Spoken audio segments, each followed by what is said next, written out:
Welcome back to Carneades.org. Today we're going to be continuing with our series, Dumbfounding Definitions, Dizzying Distinctions, and Diabolical Doctrines, a series sorting through some of the jargon of philosophy. In this video, we're going to be answering the question, what is Pythagoreanism? Now, if you were to ask most people what Pythagoras is best known for, they would likely say the famous Pythagorean theorem, that a squared plus b squared equals c squared.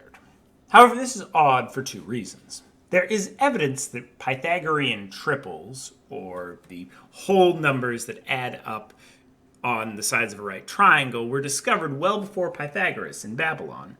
And in ancient times, Pythagoreans were better known for their philosophy, which was claimed to have predated many of the ideas of Plato and Aristotle. Now, Pythagoreans were what's known as pre-Socratics, or philosophers that practiced before Socrates.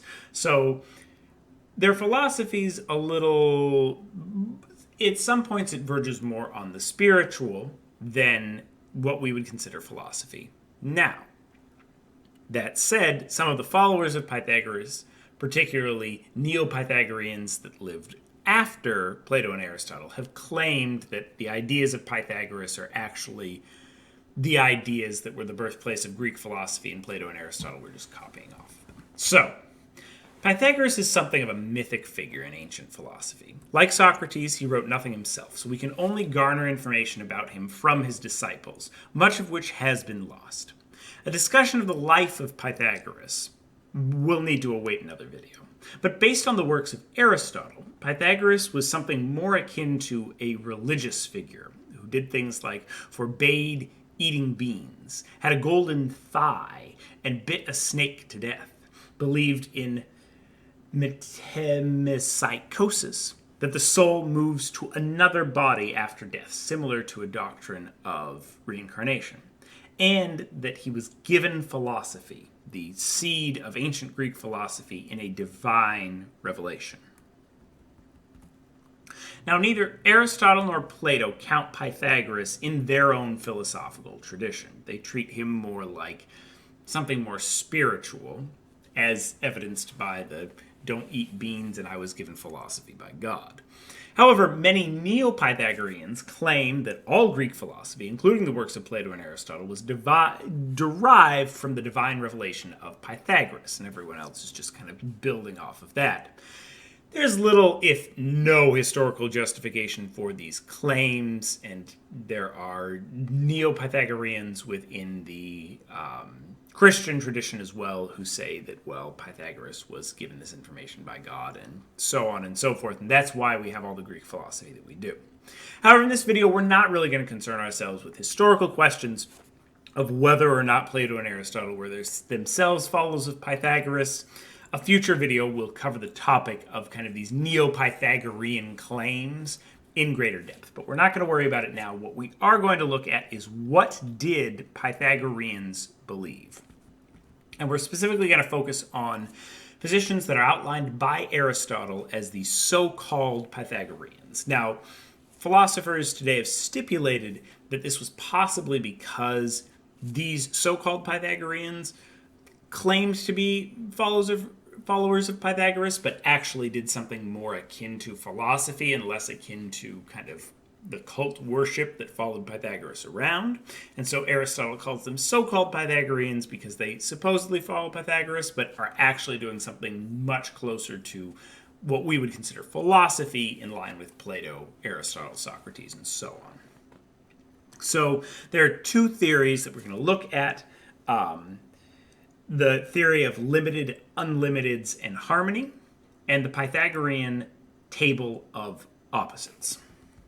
So, the first group of Pythagoreans that Aristotle identifies is often thought to be the work of Philolaus, though due to remarkable similarities, though Aristotle attributes these views to a wider group, and he doesn't specifically pick out Philolaus, suggesting that there were perhaps many more Pythagoreans whose work has since been lost in this kind of more philosophical tradition of Pythagoreans, as opposed to the more kind of spiritual tradition.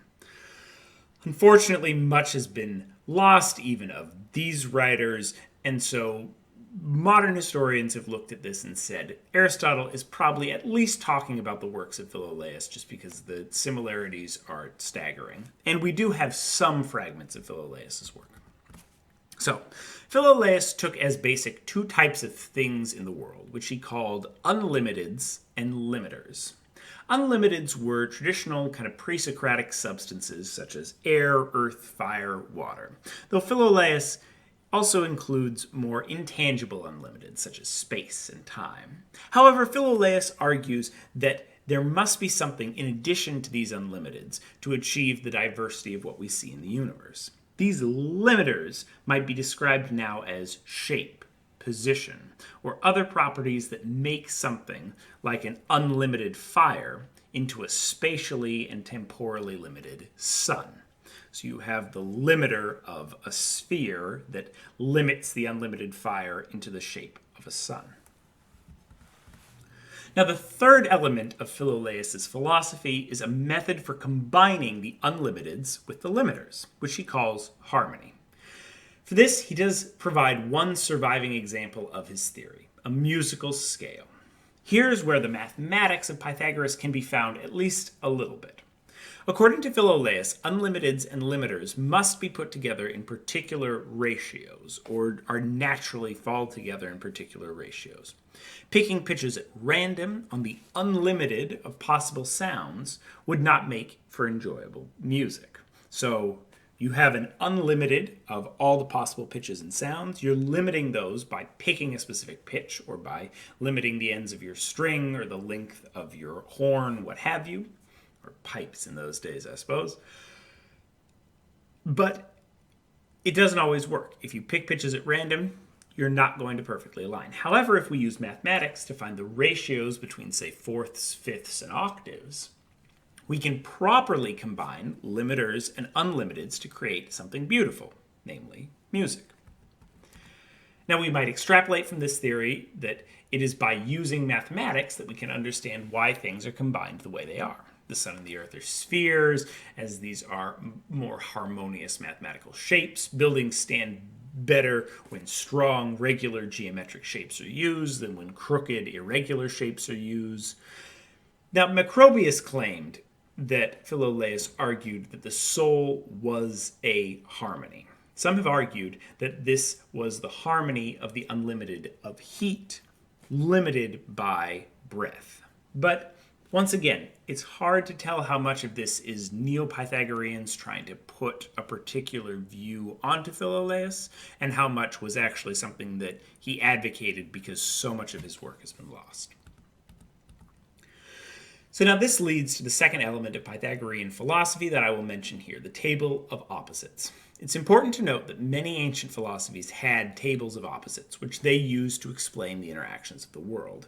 The Pythagorean table, though, is particularly interesting, as many of the elements are more abstract and even normative, instead of the more concrete fire and water, heat and cold, though they have some of that. The way Aristotle speaks of these Pythagoreans, though, seems to treat them as distinct from the works of Philolaus, though connected, as you'll see. So our table of opposites goes as follows. We have limit, odd, unity, right, male, rest, straight, light, good, and square in one column, and unlimited, even, plurality, left, female, motion, crooked, darkness, bad, and oblong on the other side. Well, the first two elements of the list could be drawn from Philolaus. There's no hint in his work that he considered one good or bad, and this is something unique to this Pythagorean list of table of opposites. Aristotle also compliments this list because he says it's nicely confined. Each one has a pair with something else. There aren't kind of hanging pairs, and it's restricted to just these 10, and we think that everything can be fit into one of these. And while these lists may have been precursors to similar distinctions that we find in Plato's work, there's no justification historically from the Neo-Pythagorean claim that they included Plato's one and infinite dyad.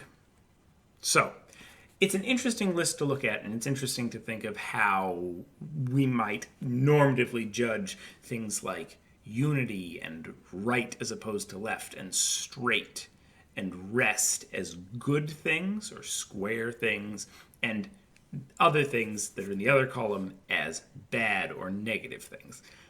There's clearly a level of gender discrimination going on here, which you'll find in a lot of places in the ancient world, but it's also weird to think of things like odd or even as having a normative value in that same way. You might be able to think of something like straight versus crooked having a bit of a normative value. If you're thinking of buildings, you want your building to stand up, not fall down. Things being at rest versus things being in motion, that kind of chaos versus stability. You might be able to draw that out, but there's some things on the list that it's harder to draw those out for, and it gets a little confusing when you throw in those normative things. But it is an advancement that the Pythagoreans did that many others didn't, and bringing in these more abstract concepts is particularly interesting. Pythagoreanism is an outdated philosophy, much of which doesn't really have bearing on modern life. Let me know in the comments if you're interested in other ancient and pre-Socratic philosophies, which may be largely debunked because they're talking mostly about metaphysics that we've proven false with science, but inform the progression of ideas. So let me know if those things sound interesting. Watch this video and more here at Carneades.org, and stay skeptical, everybody.